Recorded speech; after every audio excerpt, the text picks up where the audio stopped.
We will end the discussion on converging diverging nozzle with a small numerical simulation that we have done. So, the example that I am going to show is what we had already discussed. So, it is a converging nozzle. I have kept my P0 constant for some area ratio which is A exit by A throat. So, for this particular value of nozzle that we have considered, for this particular stagnation pressure, I keep on decreasing my PB, and what we have obtained is this. When P0 equals PB, there is no flow, otherwise you would get a subsonic flow at some condition and supersonic flow when you have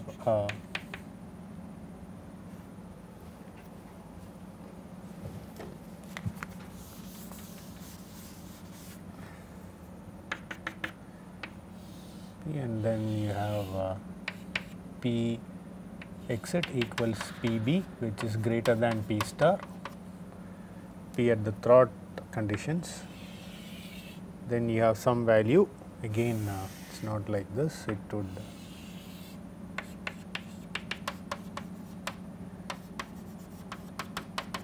equals M throat equals 1,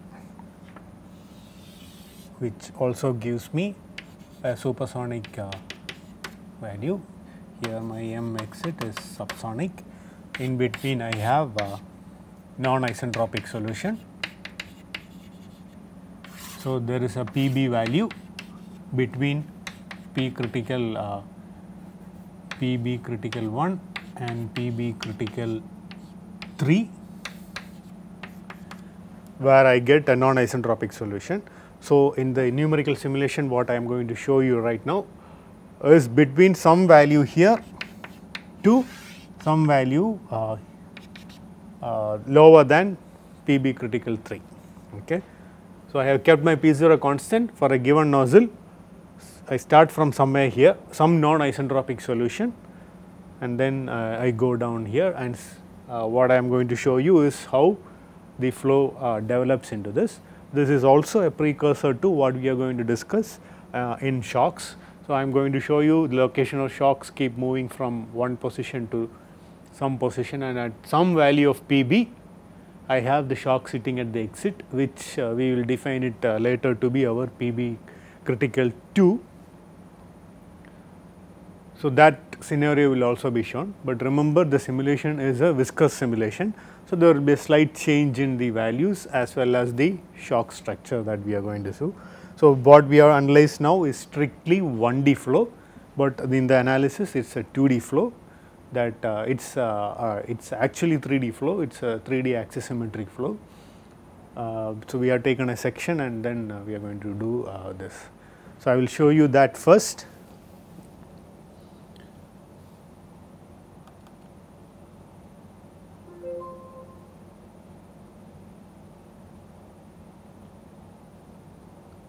Okay, so the flow is developing from the left to right, and the PB is now decreasing. Okay, so I will pause for a minute. Okay, so the PB here in this chamber is decreasing, but the stagnation pressure at the inlet of the nozzle is kept constant. So, this is only half of the nozzle, and this nozzle is a converging diverging section. The converging inlet area is very small, then it comes to the throat, and then it increases to a large value, and which exit into a chamber, which is where we decrease our back pressure. So, in this flow the back pressure is decreasing in time, but in our analysis the back pressure is not a time varying thing. We have changed back pressure and we have found the steady state solution. So, those are the differences between the simulation and what we have analyzed. again this is a viscous flow. So, you would see there will be boundary layer growth and other things along the walls. Given that condition, we will try to see what happens when your PB is somewhere between PB critical 1 and PB critical 3. Now, I will play this. So, the location of the shock is this, that is moving, and when it comes to this condition, the shock has moved out, and this condition, if you look at here, the flow streamlines neatly go out of the nozzle without any discontinuities. So, the Mach number, the flow here, there is no shock, this is actually a Mach number contour. So, there are no shocks here, Mach number increases steadily from the throat to the exit. This is the so called PB3. So, I am getting a nozzle flow with a Mach number greater than 1 at the exit, and if you look at the graphs which we have shown, it neatly goes out. So, your exit pressure is also your back pressure, and the Mach number goes neatly out. So, there are no discontinuities. Now, if I decrease my back pressure further, something else happen. So, your flow would go here, which is what we called as our under expanded nozzle. So, from over expanded, what we have come here is an under expanded nozzle. Now, I will stop here and rewind and show this again. So, from the beginning, so I have a situation where the pressure exit PB is between critical pressure 1 and critical pressure 3. Now, the nozzle is over expanded as we had described in the previous lectures. So, there is some non-isentropic solution that is happening here. These are the shocks which we will see it at a later point of time. So, the Mach number is very high here, and it encounters something called a shock, and then suddenly you have a subsonic Mach number here, which is your blue region. So, the red region is where you have the larger Mach number. So, now when I decrease my PB, this shock moves towards the exit. So, I play this. So, the shock is slowly moving. Again, this is PB changing in time, which is different from what we have analyzed. I am showing it a viscous numerical solution. So, the shock is slowly moving out. So, this is still inside PB2 and PB1 and PB3. Now, it has reached, it is going to reach the PB3 value. So, this has now reached a PB value. Now, it has gone up. So, it has reduced further, the PB is still reducing further. So, there is some other solution that is happening outside the nozzle. If you look at inside the nozzle, it is not changing at all. So, if you look at inside the nozzle, what you see here is an isentropic flow, and everything, all problems or all non-isentropic flow is happening, events are happening outside the nozzle. So, the nozzle ends here. So, inside the nozzle, if you look at it, there are no changes, there are no non-isentropic events that is happening, but when it comes to a pressure ratio before your critical pressure ratio 3, you have all kinds of non-isentropic events that is happening inside the nozzle. Okay. So, I will play this again. So, you have a decrease in your PB. So, your non-isentropic events are moving out of the nozzle. Now, it is out of the nozzle, inside the nozzle there is not much change. Now, you have reached around PB 3 critical 3, and now further reduction in PB 3, you would see the events that is happening here, which is now an under expanded nozzle. Okay. So, the nozzle goes from an over expansion in this case to an under expansion when you reduce your PB. So, this is now an under expansion. Okay. So, there is something called a shock that is happening here. Now, we will come back to this. So, what I have shown now is from value of PB3 somewhere here, I have reduced my PB further down somewhere here. So, the nozzle has gone from and under expanded. This separation is which I had shown you in the simulation is due to your viscous simulation. So, what we have analyzed is an inviscid simulation, the viscosity is not there, that is why it is an isentropic flow. Now, within this region there the chances of separations are there, and the simulation is viscous flow simulation, it is non-isentropic, this event is non-isentropic. So, this is there is a separation, and then you have a jet that is going like this. As you decrease your PB further, it would go something like this. So, from an over expansion, the flow has gone to an under expansion. So, the moment you see a rocket nozzle with this kind of jet, it is a under expanded jet. And the moment you see a nozzle with this kind of flow, this is my nozzle exit and this is my jet. The moment you see a smaller jet like this, this is an over expanded nozzle.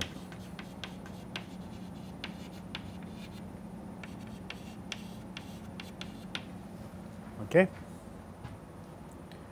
We can also calculate the thrust that is developed by the nozzle. So, if I have the flow here, flow going from here to here, if I take the control volume as this, I can apply the momentum equation f of x equals dou by dou is the T of triple integral rho v dv, which is my volume. So, this is my volume, control volume integrated for this control volume, plus over the control surface rho v v bar d area. For a steady state, which is what we have been doing all these classes, this term would be 0, sigma x f of x would be the thrust that is developed. If this is the nozzle that is going, the thrust is this way. So, this is my V exit, this is my V inlet, and I have a area inlet, pressure inlet, I have a pressure exit and a area exit. So, the force that is due to your pressure is this, which is my Pi into Ai. The force that is generated due to this is my P exit into A exit, which is in this direction. Now, the thrust that is developed is opposite to the velocity that is at the exit, which is this direction. So, I can add up the f of x, which is T plus P into A exit plus minus Pi into Ai, which is nothing but this quantity,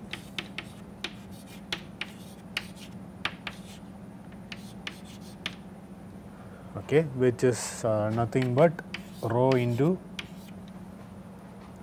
rho exit V exit square into A exit minus rho inlet V inlet square into Ai.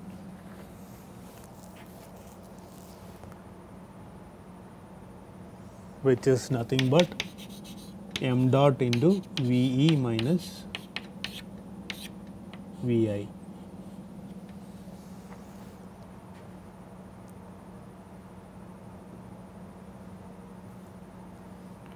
You can use this to find the thrust developed in a nozzle. So, if I know these quantities, then I can find the thrust. Now, we will address something that you would see in a nozzle.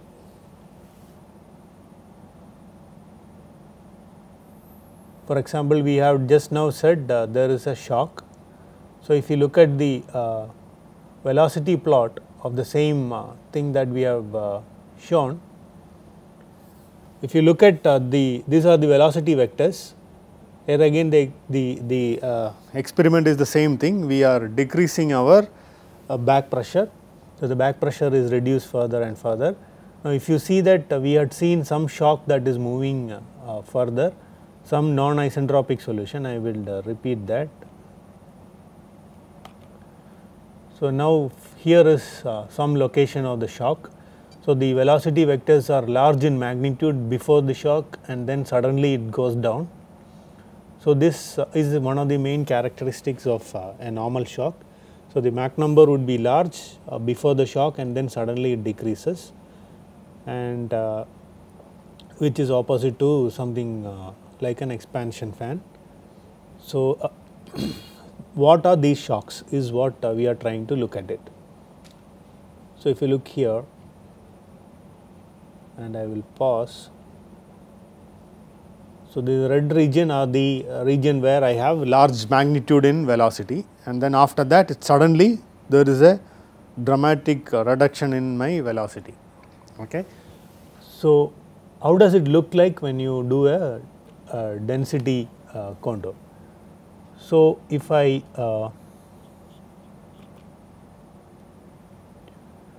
take this particular case, okay, these dark regions what you see here are some of the large density gradient flows. So, this is something called a Schlieren photograph, where you try to photograph the density variations. So, density gradients are being captured in the visualization. So, these dark regions are essentially these lines are essentially shocks.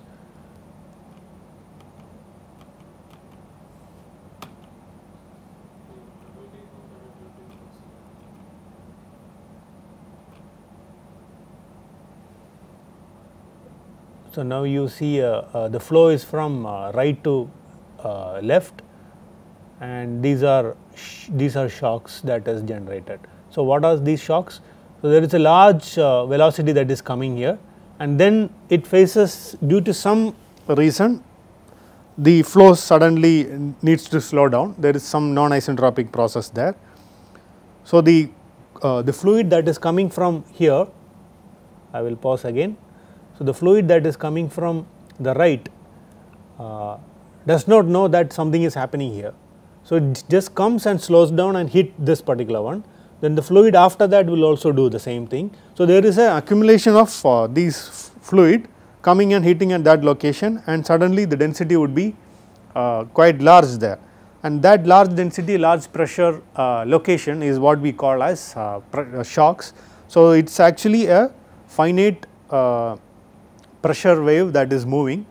The infinitesimally small pressure wave we call it as sound wave, but this is a large pressure gradient that is moving in the flow or standing in the flow, or being faced when the flow is coming and the fluid is facing this large pressure gradient. So, it does not know what to do, it just slows down and the Mach number dramatically comes down, and we will see on what conditions this will happen.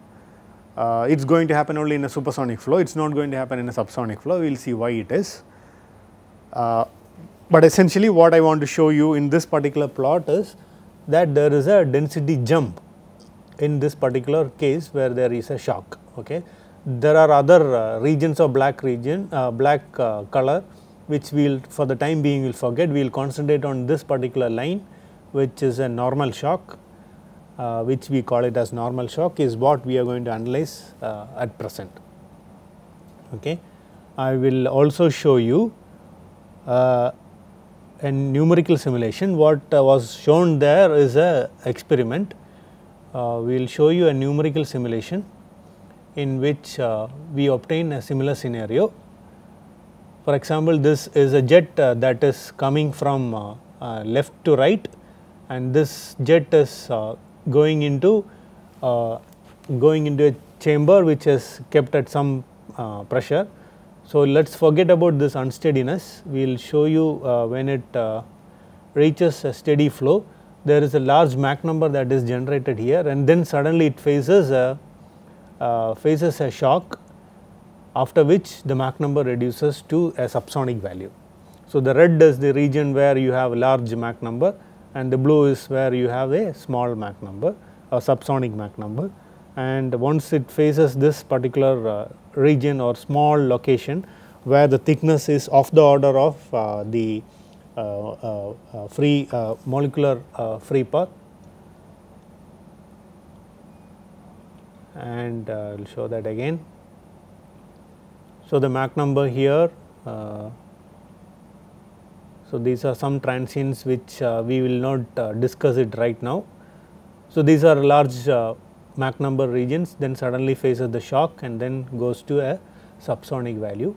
If I look at the pressure plot, you would see this is the static pressure plot. So, you would see a similar behavior here. So, after the shock, then suddenly there is a rise in pressure.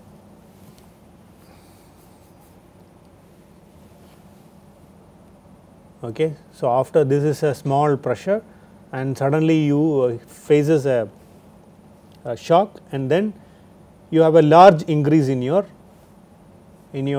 pressure value. Okay.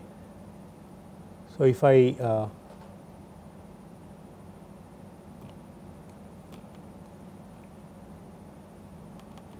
I plot the density gradient, that will also show a similar trend like what you see in your Schlieren photograph. These are density gradients. So, suddenly there is a large gradient that is occurring near the shock. Okay. So, this particular line is what we call it as shock, and that is as I told you is a very thin region of the order of molecular free path. Okay. So, our aim is to study these shocks which are standing at one location. So, we will consider two kinds of shocks. One is two kinds of normal shock. One is when the shock is standing and stationary at one location. So, if I have a flow,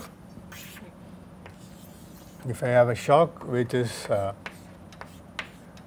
thickness is very small, of the order of thickness of the order of molecular free path.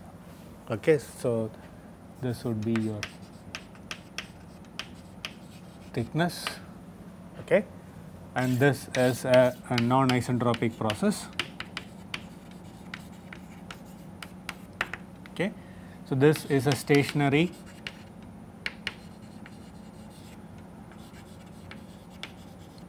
normal shock. We will also consider when this shock is moving.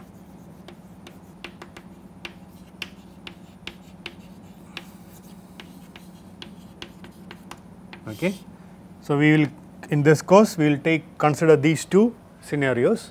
One, I have a shock here, the flow is coming and then it encounters a shock. So, the density, pressure, temperature, everything changes, it has some discontinuity and then the flow continues. Okay. So, I have a supersonic flow, comes, encounters the shock and goes. Here I have a stagnant flow, the shock is coming and moving along. Okay. These are two different scenarios we will consider. This is like an explosion that is happening. So, if when you have a bomb explosion or one of those explosions, you have a shock wave that is moving. So, you have a shock wave that is, so I have a stagnant air, the shock wave is moving and encountering the stagnant fluid and it changes the properties there. In this case, it is like a shock that we will see inside a wind tunnel or in a nozzle. So, you have a standing shock and then the flow comes, encounters the shock and continues the flow. So, we will consider these two scenarios in our lectures that to follow. Okay. So, with that I will end with that introduction on normal shock, I will end this lecture. So, we will take up the relations, isentropic relations combined with non-isentropic relations to try to see what are the properties before the shock and after the shock, and we will have to revisit many of the equations that we had done before, and we essentially will try to find a relation between the properties before the shock and after the shock. Okay, thank you.